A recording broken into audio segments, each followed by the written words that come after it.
Hello everyone. Last class के अंदर हमने मार्केंशिया का थैलस का एक्सटर्नल स्ट्रक्चर पढ़ लिया था। आज हम पढ़ेंगे मार्केंशिया का इंटरनल स्ट्रक्चर कैसा होता है थैलस का। फर्स्ट ऑफ ऑल, जैसा कि आपको एक्सटर्नल स्ट्रक्चर के अंदर बताया था कि मार्केंशिया का जो थैलस है वो डॉर्सल एंड वेंट्रल सरफेस के अंदर डिफ्रेंशिएटेड रहता है, यानी कि इसकी डॉर्सल यानी कि आगे और पीछे में डिफ्रेंशिएटेड रहता है। डॉर्सल सरफेस पे आपको क्या दिख रहा था? मिड रिब और एयरपोर्ट्स दिख रहे थे। एयरपोर्ट्स कैसे थे? पॉलीगोनल थे। और जो वेंट्रल सरफेस थी उस पर आपको राइजॉइड्स एंड स्केल्स दिख रहे थे। तो चलिए अब हम इसका इंटरनल स्ट्रक्चर पढ़ते हैं। फर्स्ट ऑफ ऑल, ये आपको जो ये स्ट्रक्चर दिख रहा है ये भी रिक्सिया की तरह दो रीजन में डिफ्रेंशिएटेड होता है, यानी कि इसके अंदर भी अगर हम इसका इंटरनल स्ट्रक्चर पढ़ें तो हम उसे दो पार्ट में डिवाइड कर सकते हैं। First part photosynthetic and second storage. So first region is photosynthetic region and second region is storage region. First of all photosynthetic region की बात करते हैं। इसके अंदर जो इसकी एपिडर्मिस है वो जो थिन वॉल सेल्स हैं पैरेन्काइमेटस सेल्स, ये पैरेन्काइमेटस सेल्स आपस में पास में प्रेजेंट होके, यानी कि एक लेयर में ये जो सेल्स हैं एपिडर्मिस की ये एक लेयर में प्रेजेंट होती हैं और एक लेयर में प्रेजेंट होने के बाद ये क्या बनाती हैं? पास में अरेंज होकर एपिडर्मिस का फॉर्मेशन करती हैं। लेकिन इन एपिडर्मिस के बीच में आपको क्या दिख रहे हैं? ये जो ब्लू एयरपोर लाइक स्ट्रक्चर दिख रहे हैं, ये इन्हें एयरपोर कहते हैं। सो अगर हम फोटोसिंथेटिक रीजन की बात करें तो इसमें आपको 4 पॉइंट पढ़ने होते हैं। फर्स्ट एपिडर्मिस, जो कि जिसे हम अपर एपिडर्मिस कह रहे हैं, सबसे आउटर लेयर। फिर ये एयरपोर। थर्ड पॉइंट पढ़ेंगे फोटोसिंथेटिक फिलामेंट्स या एसिमिलेटरी फिलामेंट। ये जो पूरा है ये है एयर चैम्बर। सो स्टार्ट करते हैं। एपिडर्मिस का जैसा मैं बता चुकी हूँ कि पास में ये कॉम्पैक्टली सेल्स अरेंज हुई और एक लेयर में जो कि कैसी है? डंबल शेप्ड है। और इन्होंने क्या बनाया? अपर एपिडर्मिस का फॉर्मेशन किया। ये अपर एपिडर्मिस डिसकंटिन्यूस हो जाती है। कैसे हो जाती है डिसकंटिन्यूस? ये अपर एपिडर्मिस के पास में छोटे छोटे एयरपोर्ट लाइक स्ट्रक्चर बनते हैं। ये एयरपोर्ट्स कैसे होते हैं?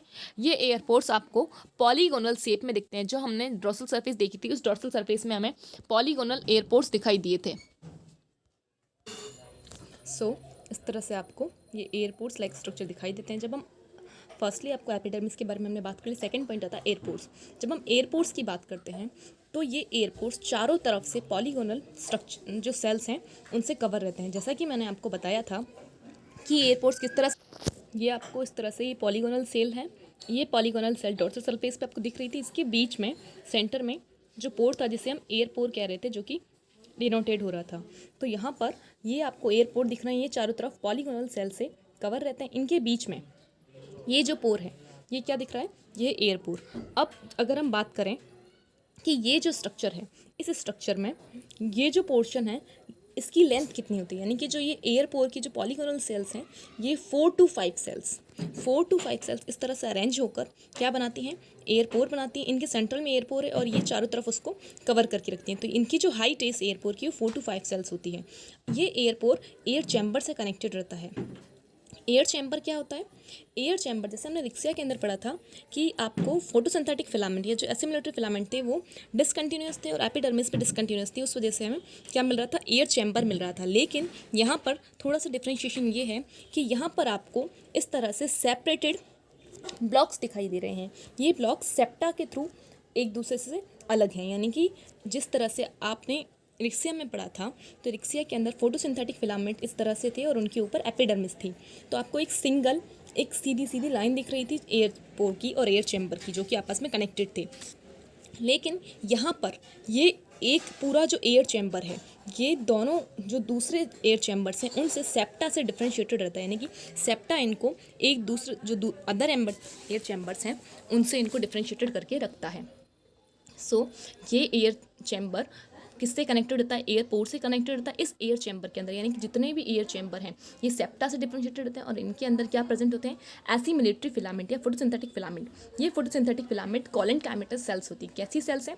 कॉलनकाइमेटस सेल्स। जैसे रिक्सिया में आपने पढ़ा था 7 to 8 सेल्स एक के ऊपर एक अरेंज होकर, यानी कि यूनिसेरिएट पोजीशन में क्या बना रही थी? फोटोसिंथेटिक फिलामेंट या एसिमिलेटरी फिलामेंट वैसे ही इसके अंदर भी ये जो कॉलेंटैमेटस सेल्स हैं इस तरह से अरेंज होकर या फिर कुछ एक में ब्रांचिंग भी हो जाती है, जिससे कि क्या बनाती है, फोटोसिंथेटिक फिलामेंट या एसिमिलेटिव फिलामेंट बनाती है। इनका जो मेन फंक्शन क्या है, इनका मेन फंक्शन है फोटोसिंथेसिस करना, और फोटोसिंथेसिस के लिए जो इनको गैस रिक्वायर होती है, जो भी ऑक्सीजन और जो CO2 रिक्वायर होती है फोटोसिंथेसिस के लिए, वो ये गैसेस का एक्सचेंज इस एयर चैम्बर के थ्रू करती हैं। यानी कि ये जो एयर पोर है इसके थ्रू ये अपने गैसेस का एक्सचेंज करती हैं। सो ये फोटोसिंथेटिक रीजन है।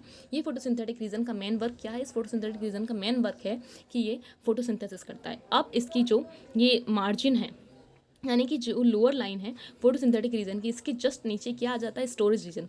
ये storage region compactly cells arrange हैं। यहाँ पर कैसी सेल्स हैं, पैरेंकाइमेटस सेल्स जो कि कॉम्पैक्टली अरेंज्ड हैं।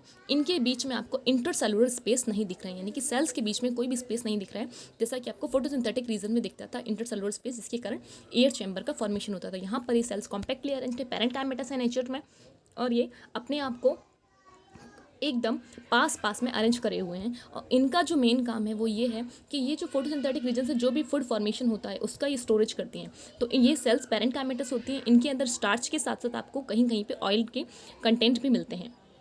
इसके बाद में इसकी जो लोअर है, स्टोरेज रीजन की जो लोअर लाइन है, यानी कि जो लोअर मार्जिन है, वो लोअर एपिडर्मिस बनाती है। वो भी इस तरह से बेरल शेप्ड सेल से, ये जो डंबल शेप्ड सेल हैं, ये डंबल शेप्ड सेल आपस में अरेंज होकर, यहाँ पर आपको डिसकंटिन्यूस एपिडर्मिस मिल रही थी, यहाँ पर ये जो सेल्स हैं, इस तरह की सेल्स अरेंज होकर एक कंटिन्यूस लाइन बनाती हैं, जिसे लोअर एपिडर्मिस कहते हैं, जो कि एंडिंग पॉइंट होती है और जो वेंट्रल सरफेस की तरफ प्रेजेंट होती है। तो जो ये वाला पोर्शन है ये डोर्सल सरफेस की तरफ मिलेगा और ये आपको मिलेगा वेंट्रल सरफेस की तरफ। जैसा कि मार्किंशिया के अंदर था कि आपको राइजॉइड्स और स्केल्स दोनों ही दिखाई देते हैं, लेकिन राइजॉइड्स और स्केल्स कहाँ मिलते हैं, दोनों ही मिड रिब पर मिलते हैं।